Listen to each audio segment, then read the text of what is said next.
O CREAS é um serviço público da assistência social que visa acompanhar pessoas e famílias que tiveram seus direitos violados ou em vulnerabilidade social.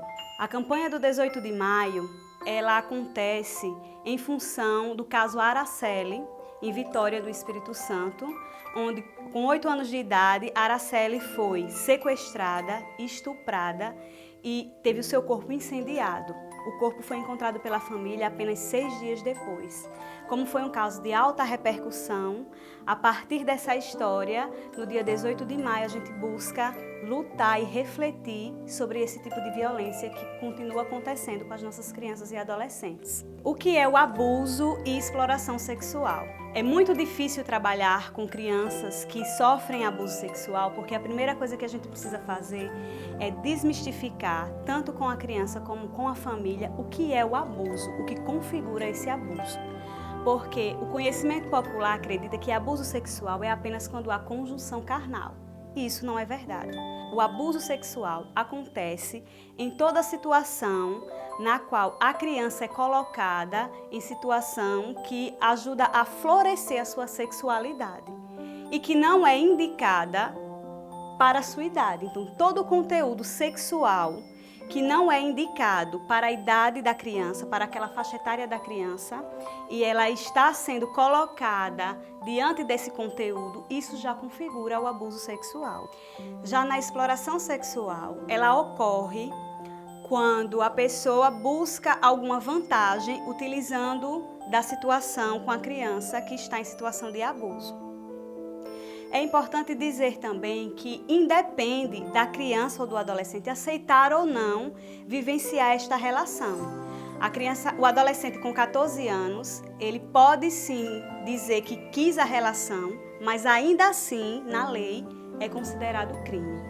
É importante a gente pensar que a criança em situação de abuso, ela dá alguns sinais.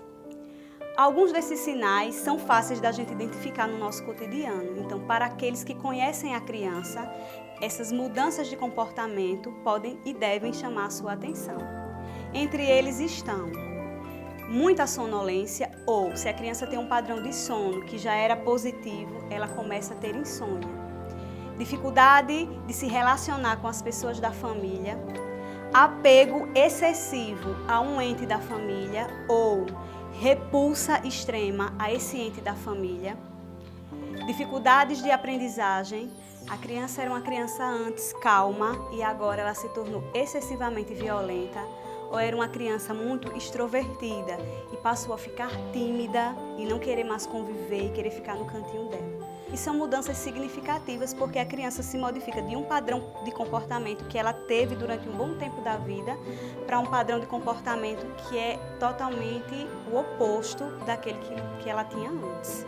A criança que sofre abuso ou exploração sexual, ela também pode ter uma série de prejuízos psicológicos. Entre eles estão a queda do rendimento escolar, a infrequência escolar, prejuízos também que podem acarretar depressão, ansiedade, e todos esses prejuízos podem fazer com que a criança não consiga ter um desenvolvimento que era aquele que se esperava para ela e que podem sim levá-lo a ser um adulto inseguro, um adulto que sempre vai precisar mais das políticas públicas de saúde, de assistência. No CREAS, as demandas chegam através de denúncia e demanda espontânea. Quando a denúncia chega até nós fazemos o acolhimento, adquirimos as informações necessárias e em seguida fazemos a visita domiciliar para assim acolher mais informações referente ao caso.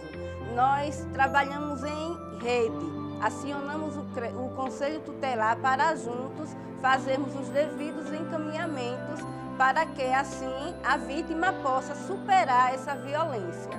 Trabalhamos em um colegiado de 5 pessoas, onde atendemos casos de abuso e exploração sexual. Como nós fazemos ao recebermos essa denúncia? O Conselho Tutelar vai apurar junto aos familiares os fatos. Daí então, encaminhamos e acompanhamos essa família até a Polícia Civil, onde pegamos um encaminhamento para juntos irmos até o IML para fazer o exame de conjunção carnal. Daí então, o Ministério Público também seria acionado e o CREAS, que é o nosso órgão parceiro, porque o CREAS tem uma equipe técnica de psicólogos e assistentes sociais que vão nos dar o suporte em relação à violência sofrida por essa criança ou esse adolescente. Nós, enquanto Conselho Tutelar, queremos fazer um apelo à população para que denuncie, para que não tenha medo. Gente, a denúncia é totalmente anônima. Precisamos acabar ou minimizar com este mal que tem acometido o mundo de uma maneira terrível.